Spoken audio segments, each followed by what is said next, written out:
Hello everybody, Accureye here, and welcome back to at least a somewhat new and, if you will, re-pickup of a series that I was doing for a while, or I kind of got started and kind of quit, and then I kind of put a how to survive winter, or at least getting ready to survive winter out there, which, I mean, wasn't really a part of the how to survive series, but I've decided that I'm going to be bringing back the How to Survive and Don't Starve series. So, with that being said, I thought we'd start off fresh, get a brand new start, and me giving you some tips on how to survive in Don't Starve. So, how do you survive in Don't Starve is probably a question many new players may have. And for those of you who are veteran players, you probably know the way to, of course, get started on survival.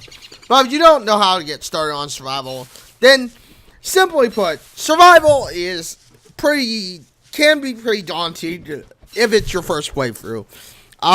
So what do you do? Well, the simplest parts of how to survive and how to get started on survival if you are a new player is to first of all start by, of course, picking up some items. Twigs, food, grass, bear, whatever you can, and of course logs. Personally, I would get around 20 twigs, 20 grass, and of course, I would say about 20 logs, maybe 40 logs to get started. You don't really need that many logs, but I would say get a few logs to get started. And after that, it's just off to the races to get started. Once you have your flint and stuff, I would recommend you create a axe and a pickaxe. I usually get about 4 flint just to make sure that I have enough. You don't have to get exactly 4 flint. You can get less.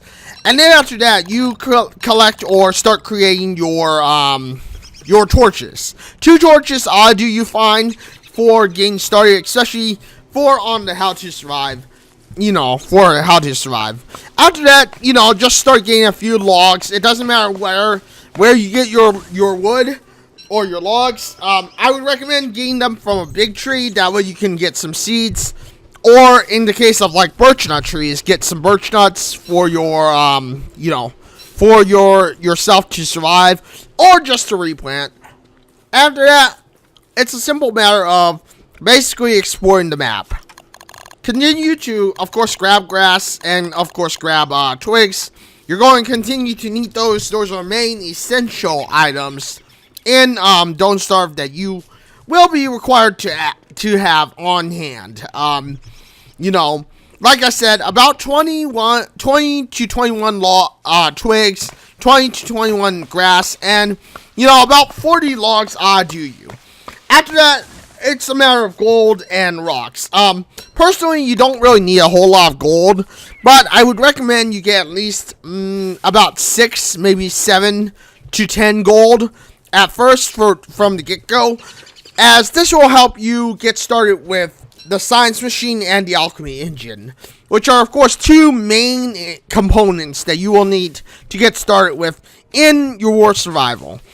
Once you've gone through all that, though, of course, it comes down to building your base. And this is usually where people go wrong. I will tell you how to build a base, and I will remind you guys later on in the future how to, what you need for your base and what you need for your first winter survival, if not your entire survival overall. But the basics of your first winter survival or your first year is to get, of course, 15 berry bushes, 15 saplings, or, as many twiggy trees as you can get, and 15 grass. Now, I know this may be like, Accurate, why in the world would I need that little? I mean, winter is harsh. I'm going to need to survive, and I'm going to need berries and stuff. Well, this is not true. Many people believe that they will need berries. They will need a mega base right off the bat. And if you're playing something like Don't Starve Together, for instance, in Don't Starve Together, the more berry bushes and the more grass you may have on hand, the more chance you have of it being, for instance, becoming tainted with disease. And I know this is something that many people may not think about, but disease in Don't Starve can make items unrenewable, thus making it to where if, for instance, you are, for instance, you mess up, you're all of a sudden, you're like, or all of a sudden like, oh, crap, I messed up, all my plants became diseased. Now what do I do? Oh, wait, I can go back, I can go ahead and, and grab more berry bushes. I could grab like 15 or 20. But, this is just a way for you to ensure that you don't overpopulate or, make your base unsustainable.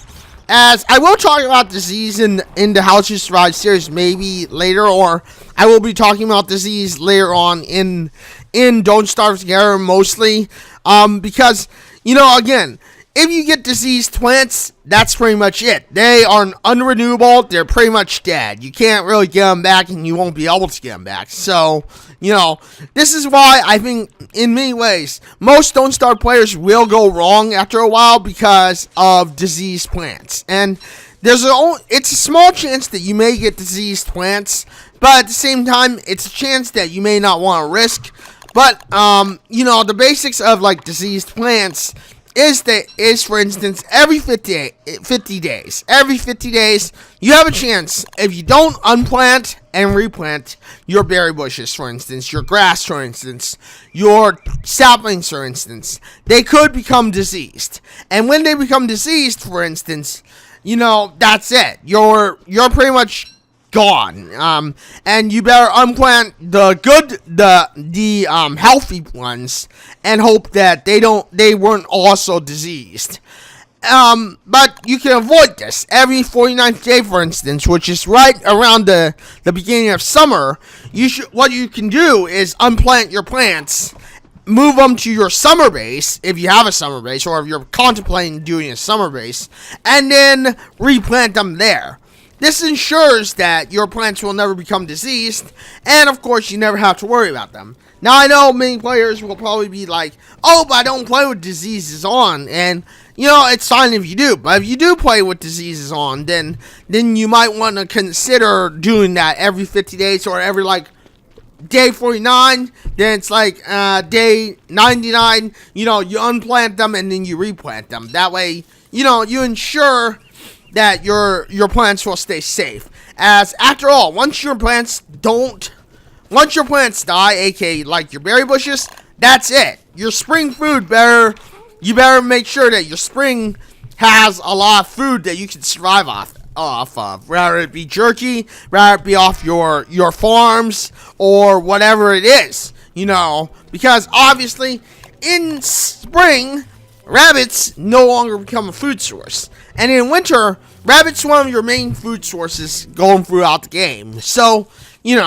but this is just the beginning of the How to Survive series. I will remind you later on as we get closer to building your own base, what to do. But for now, set your eyes on trying to find the mosaic biome when you start this game. The mosaic biome is probably by far the best chance and best place you can go to for finding all the items you need. But with that being said, I hope you enjoyed this video, and I hope that this has helped you become a bit of a better survivor. I will join you as we start building our base in this world, or when we start building a base in the world. But until then, thank you everyone for joining me on this video. If you liked this video, you know what to do. Hit that like button, get subscribed, hit that bell notification, because I know you want to know when my next video drops next. Please do consider joining me on Twitch at www.twitch.tv/Accureye. I am live on Twitch at on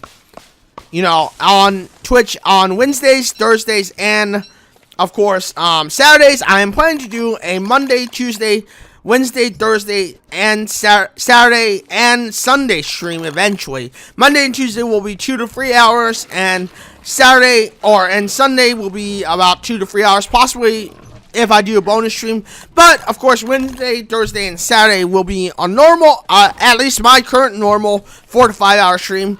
But thank you everyone for joining me on this, y'all. And and until the next one, everybody. This is Accureye signing out and saying farewell, everyone.